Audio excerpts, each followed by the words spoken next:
Well, shalom, y'all. The road to Emmaus in Luke 24 is a familiar story, and it kind of talks about the disciples and their reaction to what they perceived as the death of Jesus. A common metaphor for this situation is the thrill of victory and the agony of defeat. And certainly Jesus' disciples were experiencing that agony of defeat. But they understand on the road to Emmaus that there is more, and what they should have been experiencing was the thrill of victory. Now, I think there's more behind this story, and if you hang with us till the end, I'll talk about the agony of defeat for someone else that you may not have expected to see in association with the crucifixion. So let's look at the road to Emmaus, Luke 24, and see what the real defeat is in this story.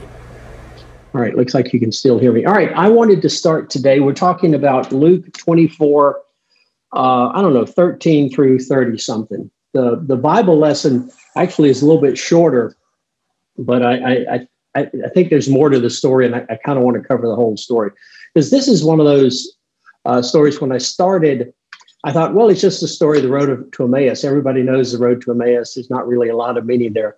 But the more I got into it, I think, I could be wrong, we'll see. I think I found out its significance, and it turns out it is relatively significant. And I'm not surprised, because it's in the Bible. It must be good. But I want to start today with something a little bit different. Those of you who watch TV in the 70s are probably familiar with this. You saw it a bunch. Let me see if I can get this to work here.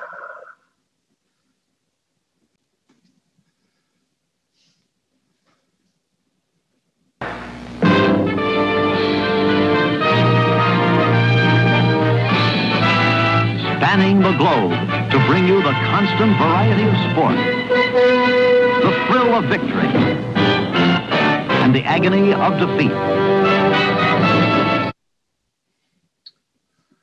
Right, I'll stop it right there, because it's one of those, if you hear the first few bars, you know exactly what it is. But it struck me that was a good start for today's lesson, because it is about the thrill of victory and the agony of defeat. It's what the disciples are going through. It's what the people on the road to Emmaus are going through. They've gone from the absolute high to the absolute low. And I think the point of the lesson is to help them with that. So as we think about the road to Emmaus story, I want us to, first of all, understand, and I think this is critical for anytime you're reading Luke or Acts, you have to remember that they're not separate books. They're all one book. And what we're reading here, the post-resurrection appearances of Jesus, is not the end of Luke's story. It's the middle of Luke's story. He's just getting started with what's going to happen with the gospel. Jesus has introduced the gospel. Jesus has been crucified, resurrected. He's going to ascend, and then the gospel is going to spread throughout the world. So that's all one story. And we have to remember, this is not the end here. Luke is continuing. The ascension is just kind of the break point, because he ends Luke, whatever that means, Luke 24, I guess, with the ascension, and he begins Acts 1, or as I call it, Luke 25, with the ascension. So there's absolute continuity. So this is not the end for Luke. Why doesn't Luke spend more time on post-resurrection stories? Why doesn't he do this? Because Luke's not finished. Luke's real point is nothing stops the spread of the gospel, not the death of Jesus, Peter, Stephen, Paul, anyone. Nothing stops the spread of the gospel. God's will be accomplished. So we're in the middle of the story here, and there is more to come, and we just need to keep that in mind. Second thing I want us to think about as we go through the passage is, why does Jesus do this? It's kind of, I don't know, just you sort of read through, and it's almost like Jesus is playing games with them a little bit. Well, what happened in Jerusalem? And you guys don't recognize me, so I'm going to ask you some questions. So I think it's important as we go through to really look at the story, see what's going on, and see why Jesus is doing this. I don't think Jesus is being mean to the people at all. Excuse me. I don't think he's taking advantage of them. There is a lesson here to be learned. And I think that's why Luke includes it. So I want us to talk about or think about why Jesus did this, and also to think about why Luke included this for his audience. This is a story that's not in the other Gospels. Luke must have had a purpose to include it for his audience, and I think it's important for us to look for it. He actually, if you kind of measure the verses, he spends more time on this story than he does on the crucifixion. So just from a space point of view, it must have meant something to Luke, must have been important to Luke. And it's as you read through, it's an interesting story because it's slow to develop. It has a lot of detail, but it's missing a lot of things too. He just kind of throws in Cleopas' name as an add-on. He doesn't tell us who the other guy is, doesn't tell us a lot of stuff. But the part that he does tell us has got to be important. So keeping those three things in mind, not the end of Luke. Why did Jesus do this and why did Luke do this? Let's kind of go through the passage and see. So the context is the post-resurrections of Christ, post-resurrection appearances of Christ. And I think it's interesting that God reveals himself to us. You see that principle all through the Bible.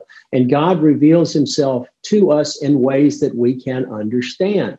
So I guess way back in the beginning, when he introduced himself to Moses, he spoke Hebrew or Egyptian, whatever Moses was speaking.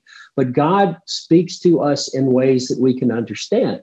And Jesus is God's ultimate communication to us. This is God in the flesh to us. So God is communicating to us through Jesus everything that he can about his nature, everything that we can understand about his nature. And I think the post-resurrection appearances are important because that shows what God is going to do. If you think about it from a theological point of view, and I hate to use that word, but from a theological point of view, there is no theological purpose to the post-resurrection appearances. Jesus has died for us. He has paid the price for our sins. He's ready to go back to heaven. But God let him appear to the disciples and the 5,000 and all kinds of people after his resurrection. That wasn't required from a theological basis. God was showing us, God was communicating to us in ways that we can understand. And when you have known Jesus and you saw him killed and you see him resurrected, that's a big deal. And that's the basis, that's the beginning point sort of for the early church. And God did that for us so we could see that. So we could see, okay, God kept his promise to Jesus. All through Mark, we're going to mention today, Mark 8, 9, and 10, Jesus says this is exactly what's going to happen. And now here God has caused all that to happen, and God has resurrected Jesus in a new body, a different kind of body. So if I sit here and I say, well, I wonder if God can resurrect me. And the answer is yes. He resurrected Jesus. He can resurrect me. And he showed the disciples and he showed the others the resurrected Jesus. So we can see and believe. We can believe the scriptures. And I think that's an important point as we go through. God is going to accomplish. God will keep his promises, right? He demonstrates that to us. He said, this is what was going to happen. This is what must happen. Remember, Luke loves that word, must. God has ordained it, so it must happen. So I want to talk a little bit about the women too. They're just before this story, but in Luke, and again, if you put all the Gospels together, you get a more complete story. But just the way Luke portrays it is the women go to the tomb and it's empty. And they just talk to the angels and the angels say, Jesus is alive. Now they run back to the disciples and the disciples go, I don't believe that. But at least Peter goes and looks at the tomb and finds the empty tomb. So the women see the angel, the women hear the angel. Peter sees the empty tomb and is kind of amazed. But that's where Luke ends the story. And he brings up these two guys on the road to Emmaus. They must have been associated with the disciples somehow. They're not part of the 12, but they're close followers or something. They know what happened. And they're going back to Emmaus sad. So it just, and I think this is the point of the story, is Jesus has told the disciples and those following him over and over and over again, this is exactly what would happen. And after 3 days, I will be resurrected. The women go to the tomb. They see the angels. They get the message that Jesus is alive. Peter goes to the tomb, finds it's empty and is amazed, but they don't do anything about it. Somehow, everything that Jesus has told them and the point Jesus is going to make is everything the scripture said, they don't believe. If the disciples had really believed that Jesus was resurrected, if they really understood what that meant, they would have been looking for him. They would have been all over Jerusalem going, have you seen Jesus? Have you seen Jesus? I know he's resurrected. The angel said he's alive. The tomb is empty. Where is he? They wouldn't have been depressed. So they were dependent on what they could see, not on what Jesus told them, not on what the scriptures told them. They see the empty tomb, and then Peter goes, I don't know. But they don't really understand the resurrection. So these two guys, Cleopas and whoever his companion is, have kind of given up. Their thrill of victory. They're looking for the Redeemer. He's going to come and he's going to redeem Israel. And I don't know exactly what that means, but he's our Redeemer and he's going to handle it. And Israel is going to be on top and we're going to kick the Romans out and it's going to be great. And it's like, hey, we just won the lottery. Okay. And they go from that immense peak to the agony of defeat. It's like that guy coming off the ski lift. He can feel the skis starting to get wobbly, and before you know it, he's going sideways and hitting people on the way down. Okay, their life has been destroyed. Okay, everything they were expecting was shattered. So they're just, all they know to do is, well, let's just go home and start over. Let's get back to our normal lives. I guess there's nothing left to do. I mean, it's like when if Carolina played Clemson for the national championship, some large portion of the people in South Carolina are going to be very disappointed the next day. And it's a minor example, but these guys' lives are gone. And they're going to say, well, maybe we can return to normal. And what they don't understand, because they haven't believed what Jesus said, they haven't believed the scripture, is their life is not normal after the resurrection. And Luke is going to continue that story in Acts. There is more. There is a difference that's going to happen because Jesus fulfilled all those scriptures. So I think it's kind of an Isaiah parallel, because all through Isaiah they talk about people have eyes and don't see, ears and don't hear. They're blind, and Jesus accuses that of the disciples sometimes in Mark. He specifically quotes Isaiah. It's because people don't believe. And that's going to be very, very important, because it's one thing not to believe Jesus. When Jesus is there, talks to the disciples and says, this is what's going to happen. You can take his eyewitness testimony. But once Jesus is dead and gone, then you're going to have to depend on what you can read or what you can hear from other people. Once Jesus is ascended, you don't see him anymore for that direct testimony. So Luke is kind of dealing with his audience here about, if Luke is writing in the 60s, 30 years after the death of Jesus, people have got to depend on what was written. They can't have any more eyewitness testimony. And certainly for us today, we have to depend on what was written. So there's this interesting transition going on. And I think Luke is using this story for his audience to demonstrate that. So let's look at the text. This is Luke 24, 13 and 14. And behold, two of them were going that very day to a village named Emmaus, which was about 7 miles from Jerusalem. And they were talking with one another about all these things which had taken place. So we don't really know, as far as I can tell, exactly where Emmaus is. There's a lot of discussion. A lot of villages apparently claim it. But it's something that's a 2 or 3 hour walk from Jerusalem. And I think the important thing here is the timing. This is Sunday afternoon, right? This is 3 days after the resurrection. And the people have given up. Their lives are ruined. And all they know to do is, well, let's just go home. And the problem is they're doing this because they didn't believe the woman's testimony. They didn't believe Peter's testimony. They didn't believe Jesus's testimony. If they had, they would not have been depressed. They would have stayed in Jerusalem, and their attitude would have been entirely different. But they're kicking their heels and they're walking home. That's all they know to do. So let's look at verses 15 through 17. While they were talking and discussing, Jesus himself, and the text, I think this is Jesus himself, makes an emphasis there, approached and began traveling with them. Now, Luke just leaves out a lot of detail here. Apparently, Jesus is coming from Jerusalem too. If you're walking from Jerusalem to Emmaus, you're moving away from Jerusalem, you're going downhill. Jesus is walking faster, and he sort of overtakes them, and they don't recognize him. So, go back. Verse 13, behold, two of them were going that very day to a village named Emmaus, which was about 7 miles from Jerusalem. And they were talking with one another about all these things that are taking place. While they were talking and discussing, Jesus approached and began traveling with him. Wait, this is the first post-resurrection appearance of Jesus in Luke. And the other, Gospels had presented a little bit differently. I'm not saying they're wrong. They just present it differently to accomplish their purposes. But in Luke, this is the first time Jesus appears, and their eyes are going to be closed. They're not going to recognize him. Okay. And I think that is important there. If you look at verse 16, their eyes were prevented from recognizing him. So this is something that happened to them. It's a passive verb. You can't really tell from the text or the context if they kind of closed their own eyes or their eyes were closed by God. But the point is, they don't recognize Jesus. Okay. And again, I don't think Jesus is playing games with them. I think Jesus has a lesson that he wants them to learn about seeing and believing.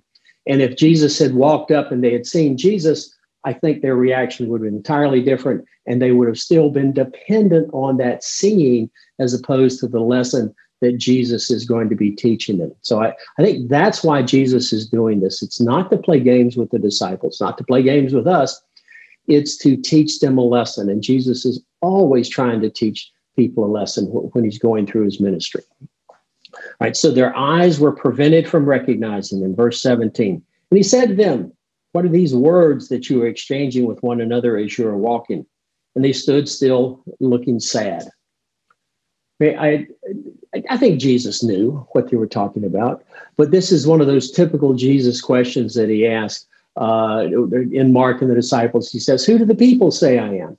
So very often Jesus will do that to force people to think about how to express what they're really, really talking about. Okay, but I think Jesus is setting them up for this lesson to learn what Jesus wants them to know. So the problem is they don't recognize Jesus. Now, I don't know about you, but there have been times in my life where I haven't recognized Jesus, where I feel like I'm going through a problem and I feel like Jesus is not there. If you think back to the Gospel of Mark, with the disciples in the Sea of Galilee, there's this big storm and the boat's about to sink. The disciples think they're going to die. And Jesus is tired from preaching and he's asleep on the cushion in the back of the boat. And they rush back and they wake up Jesus and say, "Jesus, don't you care about us?" And Jesus says, "I'm in exactly the same situation you're in, and I'm not worried because I know God is going to protect us." And then he proceeds to still the waters. Jesus is always with us in our times of trouble when the boat is rocking and going crazy. Book of Revelation has a wonderful image in the first chapter where they talk about the 7 lampstands of the churches. Now, these are churches that are undergoing persecution, maybe even unto death, and John is writing to them.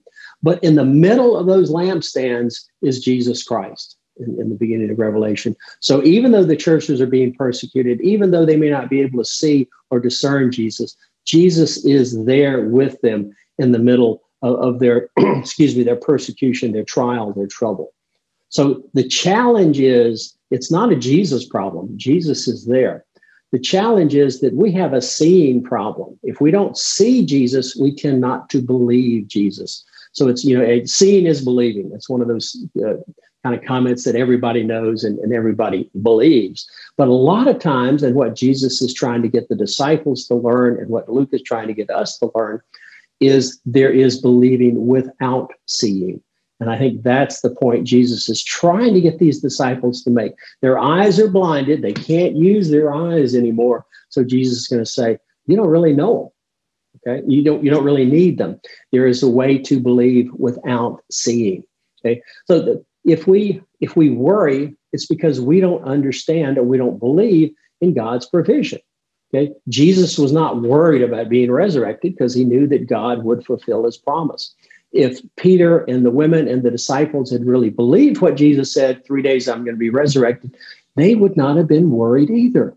These guys from Emmaus on the road to Emmaus had believed it. They wouldn't have been sad. They would have been talking about the events in Jerusalem entirely differently. Okay. So we worry because we don't see or believe God's provision. We're confused because we don't understand God's plan. These guys, they didn't know that what the world meant for defeat, God had meant for victory. Okay. So we don't know what to do other than give up and go home when we don't believe. God has a plan for us. God has a message for us. And if we see it, even if we don't see it, if we believe it, then we have comfort, we have direction, we're not confused, and we know what to do. And in a way, and this is a little bit strange, but I think this is what's going on. Luke is telling us through this story is, you don't need my gospel. Now, it's wonderful, it's good gospel, but it's icing on the cake. Everything you need to know about Jesus, you can already learn through the Old Testament, through the scriptures that we're going to be talking about here. So it's nice to have the Gospels. It's wonderful to have them, but you don't absolutely necessarily have to have them. And I'll give you as evidence to that, Paul did not have any of the New Testament. All he had was the Old Testament. And it didn't slow him down a bit when he was witnessing and making his point and proving that Jesus was in the Old Testament. So I think it's good indication for us that there is believing without seeing. All we have to do is read and believe what the Bible says. So then it's kind of easy. It should comfort us then. So Jesus is in their midst, even though they don't recognize it. And look at verse 17. He said, what words were you exchanging with one another as you were walking? And they stood still looking sad because they don't believe. One of them, named Cleopas, answered and said to him, are you the only one visiting Jerusalem and unaware of the things which have happened here in these days? I could just, I don't know, Jesus is human, so I can just go, yeah, I kind of do know what was going on in Jerusalem, but I want you to tell me. I want you to make that concrete in your mind. I want to hear what you think about what happened in Jerusalem. What are the people saying that's happened in Jerusalem? Right. So then look at 19. And he said to them, what things? And they said to him, here's what they are saying happened in Jerusalem. And watch the titles here. Watch the titles that they give Jesus, because titles are always important. 19. And he said to them, what things? And they said to him, these things about Jesus, the Nazarene, who was a prophet, mighty in deed and word in the sight of God and of all the people, and how the chief priests and the rulers delivered him to the sentence of death and crucified him. But we were hoping that it was he who was going to redeem Israel. Indeed, besides all this, it is the third day since some of these things happened. Okay, so let's look at the titles. They use Jesus's earthly name. The name is Mama called him, Jesus. They talk about Jesus the Nazarene, which would have been a common way to identify Jesus. So you either identify Jesus by his father or where he was from. In this case, they skip his father, which we can talk some more about later. But they mentioned the Nazarene, and everybody knows nothing good ever comes out of Nazareth. Okay, so it's in the Bible somewhere, right? You got to believe it. So the first two titles are not particularly, they're okay, but they're just a little bit questionable. Third title, very, very important. They call him a prophet. And they call him a prophet, mighty in deed and word in the sight of God and all the people. So in other words, everybody knew he was a prophet. Okay. Now this strikes me as just a little bit interesting. They recognize Jesus as a prophet, but they don't listen to him. Again, go back to Mark 8:31, 9:31, and I think 10:33 or 34. Jesus, the prophet, mighty in word and deed before God and all the people, says, this is what's going to happen. And yet they ignore the prophet. Now, I guess that's kind of really realistic if you look at how most prophets are received. But the point being made here is all they had to do is listen and believe. They didn't need to see anything. They just needed to listen and believe, and that would have an impact on their behavior. They wouldn't have been sad. They would have been looking for Jesus. They would have understood that what the world meant for the worst, God meant for the best. Thrill of victory, agony of defeat, right? So they call him a prophet, but then they immediately ignore him. They go on. The next title is but we were hoping that it was he who was going to redeem Israel. So this would be the Redeemer of Israel. And we could argue about exactly what that meant, but I think from their perspective, they wanted somebody who was going to put Israel on top, who was going to get rid of the Romans, who was going to be a political, military confrontation or decision or altercation or whatever. But Israel was going to come out on top. And that's why they were so excited. They were going into Passover, a lot of emotional, going about Passover, rescue from Egypt, God delivering them. And here comes the king on Friday. They welcome him on Palm Sunday as the conquering king. And then, Palm Friday. But then by the next week, he's crucified. So they go from our Redeemer is going to redeem all of Israel to he's dead. And the religious leaders who should be supporting our Redeemer of Israel were associated with killing him. So it's from the thrill of victory all the way to the agony of defeat. And they can look around and they go, I don't see Israel redeemed. Okay, as far as I can tell, nothing's happened. The Romans still in charge. They beat up my friend the other day. There's nothing we can do about it. But what they don't understand is that Jesus is the Redeemer of the world. It's kind of some irony going on here in Luke. But he's not redeeming the world the way they wanted. They were looking at it from the world standards. The world standards say if you want to change things, you've got to have conquest. You've got to have conquering.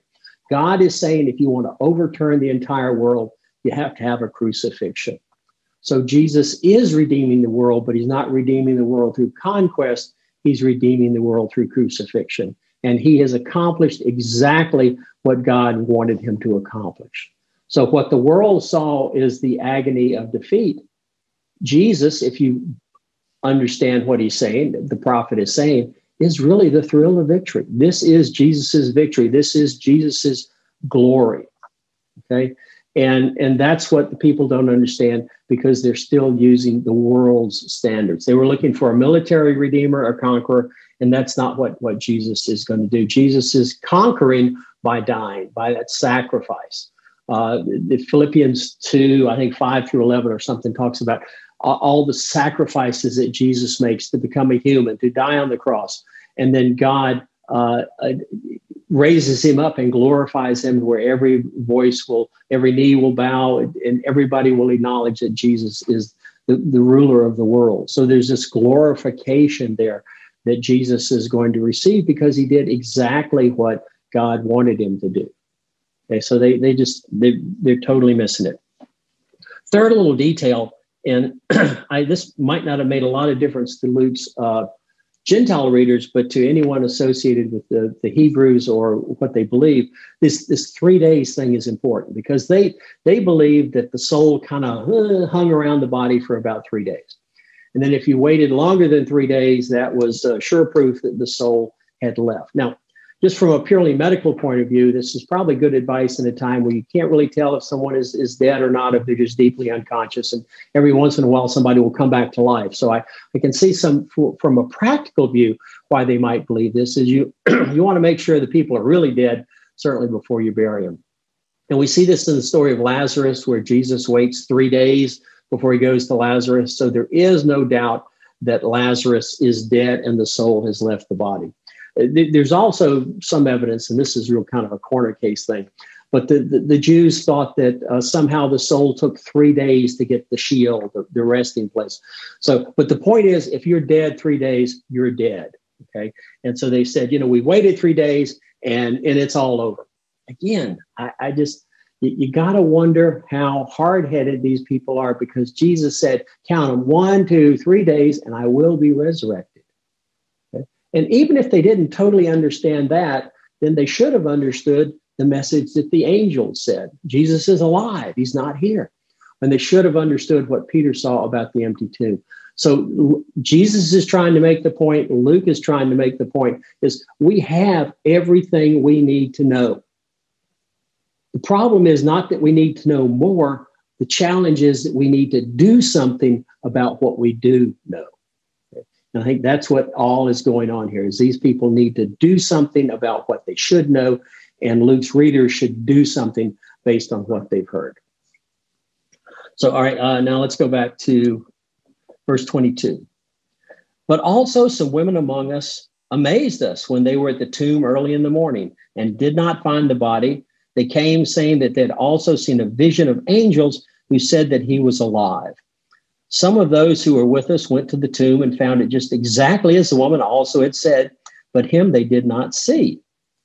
So that they're repeating to Jesus what happened. They don't see the resurrected Christ. They hear about him. They hopefully would remember everything he said, but they ignore all that. They ignore the testimony of the scripture, which talks about resurrection. They ignore the testimony of Jesus. They ignore the testimony of the angels. They ignore the testimony of the women.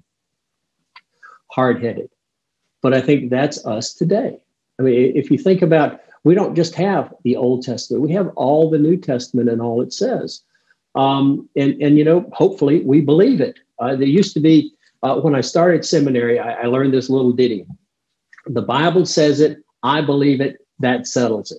Okay, now that was, you know, the resolution of a lot of arguments. But as I got more and more into my study, I discovered that that was an untrue statement. Okay, Bible says it, I believe it, that settles it. That part in the middle, I believe it, is not necessary. The Bible says it, that settles it.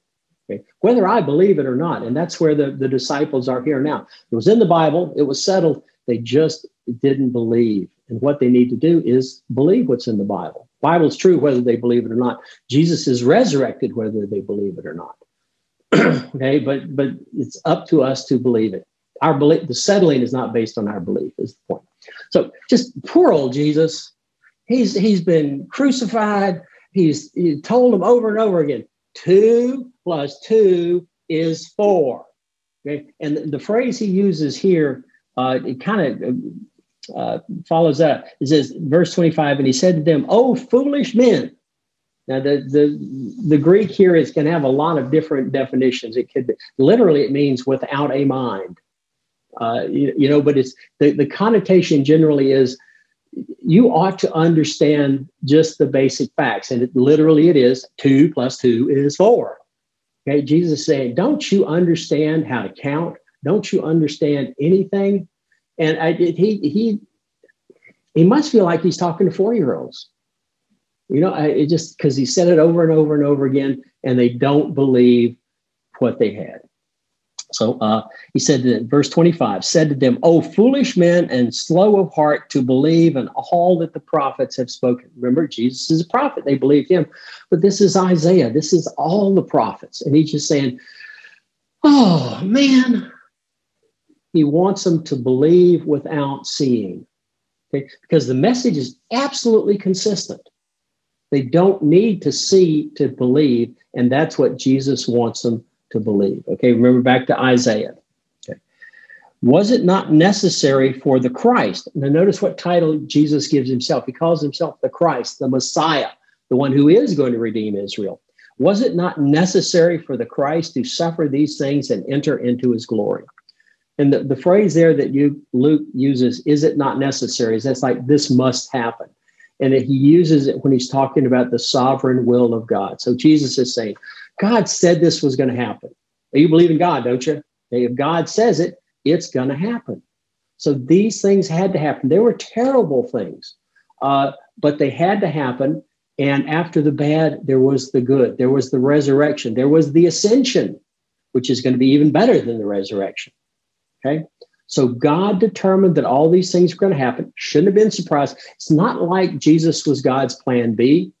It's not like the resurrection was in doubt. God laid it all out. 1, 2, 3, 4, 5, 6, and it happened. 1, 2, 3, 4, 5, 6. And that's what Jesus is saying here. God said it, so it was must. It had to happen. It was necessary to happen for Christ to enter into his glory.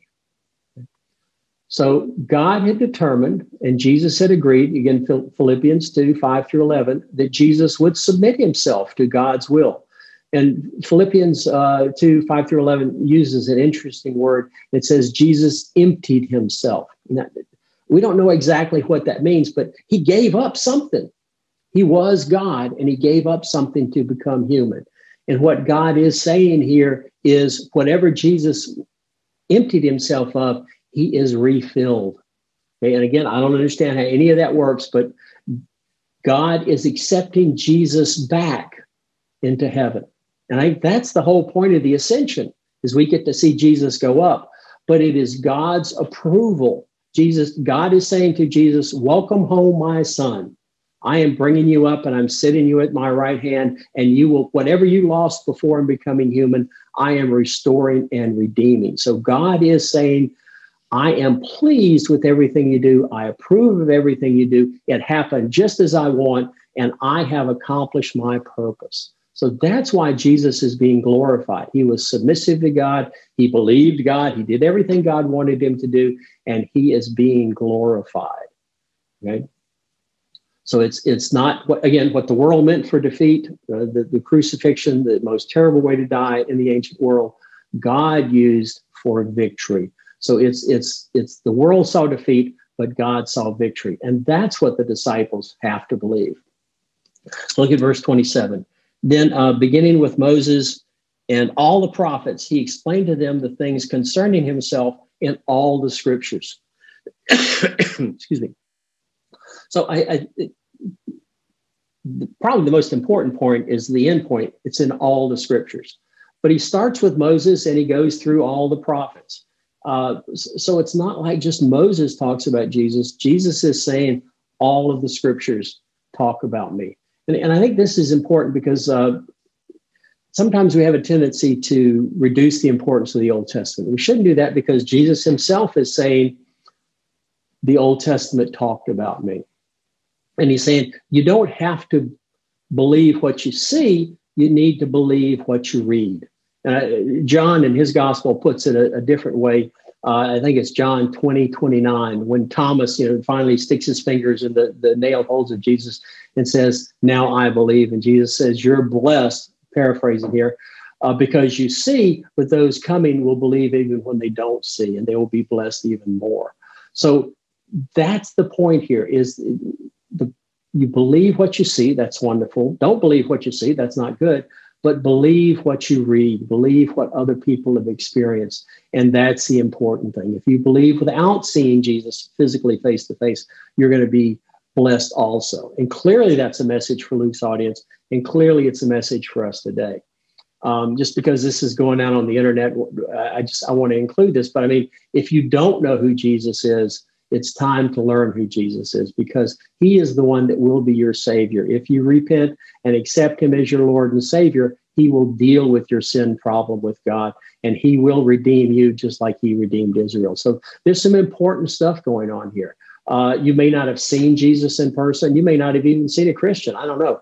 But excuse me, the text of the Bible, the evidence is there if we just believe it and just do what it says. Remember, our problem is not a believing problem. Our problem is an acting problem. So verse 28, and they approached the village where they were going, and he acted though as we were going further. So Jesus is going to keep walking. These guys live in Emmaus, I guess, or have arranged for a house in Emmaus or something. But they urged him, saying, "Stay with us, for it is getting toward evening, and the day is now nearly over." So he went in to stay with them. When he had reclined at the table with them, he took the bread and blessed it, and breaking it, he began giving it to them. Then their eyes were opened and they recognized him, and he vanished from their sight. Oh, man, heartbreaker. Now, I don't know if there's sort of a Last Supper parallel here. Luke makes the point twice about breaking the bread, but somehow their eyes were opened. And I can just imagine, like, oh, Jesus. And now they've got all kinds of questions to ask you. And he's gone.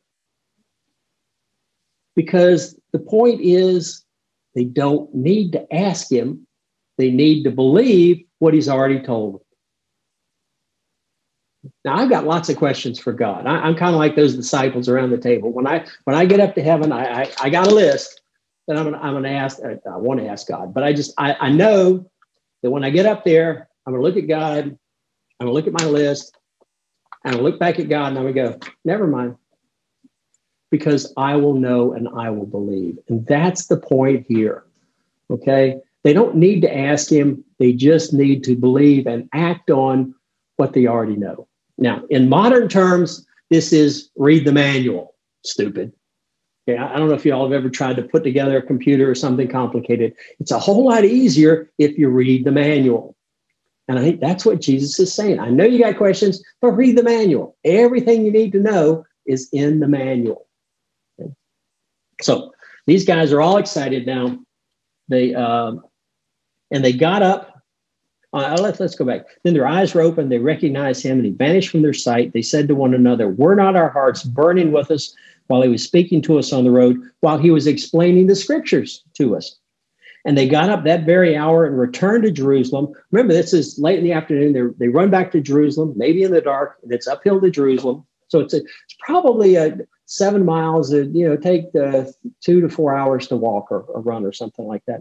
Returned to Jerusalem and found gathered together the 11 and those who were with them, saying, the Lord has really risen and has appeared to Simon. Then Jesus appears again, and we go through the other appearances.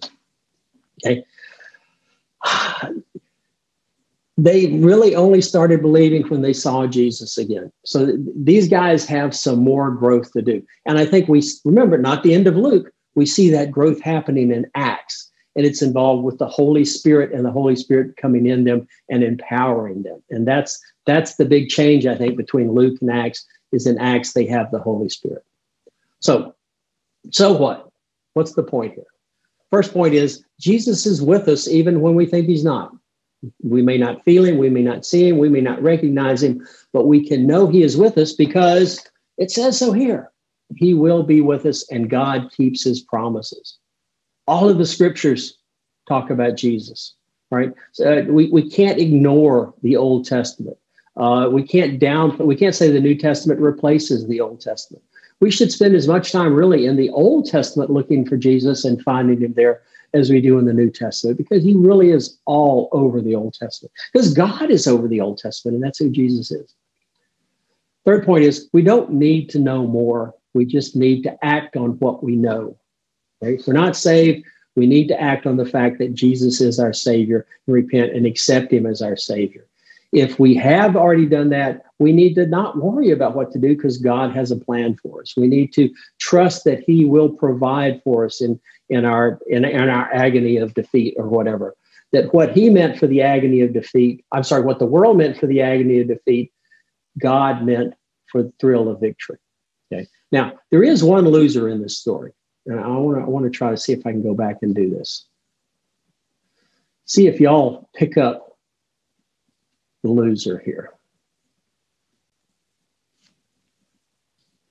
We'll look very closely. Spanning the globe to bring you the constant variety of sport, the thrill of victory, and the agony of defeat.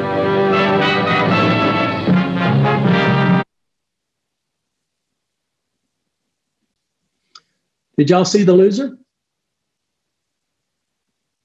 It's the guy on the ski jump, isn't it? But what I want us to think about is that guy on the ski jump is Satan.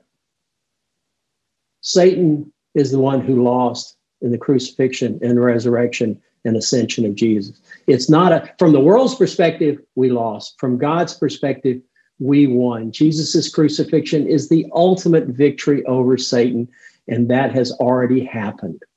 Okay, we live in a victorious world. Satan still aggravates us, but we have won, and we need to live our life on the basis of that. When something bad happens to us, we're not the guy on the ski jump. Okay, that's Satan. Satan has lost bigger and more often than we ever could. And we need to keep that in mind, and we need to live our lives on the basis of that. Let's pray. Lord, thank you so much for turning the agony of defeat into the thrill of victory. Thank you for giving us that victory. And Lord, please help us live our lives on the basis of that we would go through all the challenges of life knowing that you are victorious and you provide for us and that you have a plan for us and that we can relax and live that plan. When we don't know what to do, we can be assured that you know what to do. When we don't know where to turn, we can be assured that you are there in the midst of our tribulation and our trials and our pain, and that you care about us and you love us and you want the best for us. Lord, I just pray that we would be encouraged, that we would be able to come back together again safely next week, and that we would just show the world how you really are victorious. In your name I pray. Amen.